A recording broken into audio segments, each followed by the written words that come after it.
नवरात्रि में नॉनवेज को लेकर के विवाद तेज हो गया है। वाराणसी में नवरात्रों के दौरान मीट की दुकानें बंद रहेंगी। आदेश न मानने पर दुकानदारों में कड़ी कार्रवाई की जाएगी। तो वहीं मध्य प्रदेश के मंदसौर में अवैध मीट की दुकानों पर बुलडोजर चला दिया गया है। दिल्ली में भी नवरात्रि पर मीट की बिक्री को लेकर के राजनीति गर्म है और ऐसे में विपक्षी नेता और मुस्लिम संगठन इसे संविधान के खिलाफ बता रहे हैं। वाराणसी नगर निगम ने बड़ा आदेश जारी किया है। नवरात्रि पर वाराणसी में मीट की दुकानें नहीं खुलेंगी और इसको लेकर के वाराणसी नगर कमिश्नर अक्षत वर्मा ने एक आदेश भी जारी कर दिया।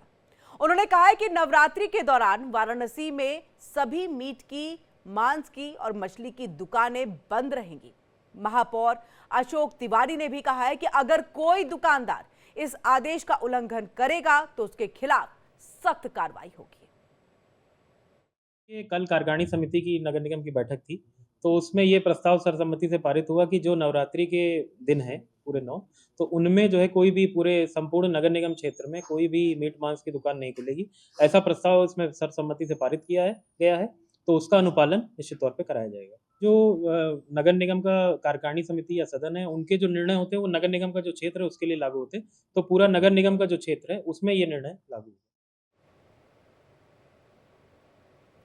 तो नवरात्रि पर नॉनवेज बैन को लेकर के दिल्ली से यूपी और एमपी तक सियासी संग्राम छिड़ा हुआ है। काशी में नवरात्रि पर नॉनवेज की दुकानें बैन कर दी गई हैं। दिल्ली में भी बीजेपी नेता नॉनवेज बैन करने की मांग कर रहे हैं। इसी मुद्दे पर हमारी संवाददाता दृष्टि गुप्ता ने बात की है वीएचपी के अध्यक्ष आलोक कुमार से। आइए सुनते हैं।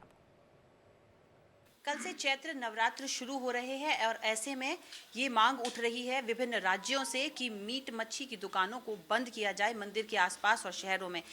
ऐसे में विश्व हिंदू परिषद और बजरंग दल ने कहा है कि अगर सरकार इसकी एडवाइजरी जारी नहीं करती है तो हम खुद जाके बंद कराएंगे। हमारे साथ है आलोक कुमार जी, विश्व हिंदू परिषद के अध्यक्ष। आइए जानते हैं उनसे। सर, आपका क्या कहना है इस पर?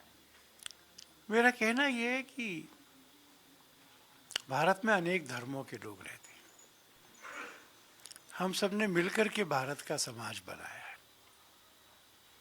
ये एक ऐसा मौका होता है नवरात्रि का जो शुचिता का है, पवित्रता का है, संयम का है। हम अपने नए साल को क्लब में जाकर के शराब पी के नहीं मनाते, हुड़दंग करके नहीं मनाते। हमारे को नियमित करने के लिए पुलिस नहीं लगानी पड़ती। हम मंदिर में मनाते, भगवान की संगति में समय बिताते हैं। बाकी समाज के लोगों को भी हमारी भावनाओं का ध्यान रखना चाहिए। सबको एक दूसरे की भावनाओं का ध्यान रखना चाहिए। इसलिए अच्छा होगा कि वो इस मामले में आगे आए और इन दुकानों को 9 दिन तक सार्वजनिक रूप से इसमें न बेचें। मुस्लिम समुदाय का ये कहना है कि मंदिरों के आसपास अगर दुकानें बंद की जाती हैं तब तो ठीक है, लेकिन पूरे शहर भर में दुकानें बंद की जाएं, इसका औचित्य सिर्फ मुसलमानों को आर्थिक तौर पर कमजोर करना है। ये 9 दिन की बात है, इसमें कौन सी कमजोरी आ जाएगी? उन्होंने तो स्वयं होकर कहना चाहिए कि हमने खुले में नहीं बेचेंगे।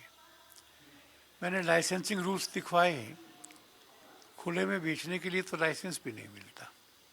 विपक्ष का ये कहना है कि KFC को बंद कराएं। मल्टीनेशनल कंपनी की दुकानें हैं जो कई बड़े उद्योगपति और कारोबारी हैं, वो सब मीट मच्छी बेचते हैं अपने रेस्टोरेंट में। शराब की दुकानों को बंद कराएं। सिर्फ मुसलमानों की कुछ मीट की दुकानों को ही क्यों बंद कराया जा रहा है?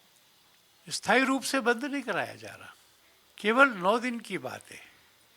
इसलिए KFC वगैरह के जो प्रोडक्ट है वो सड़क पर छावा लगा के नहीं बिकते।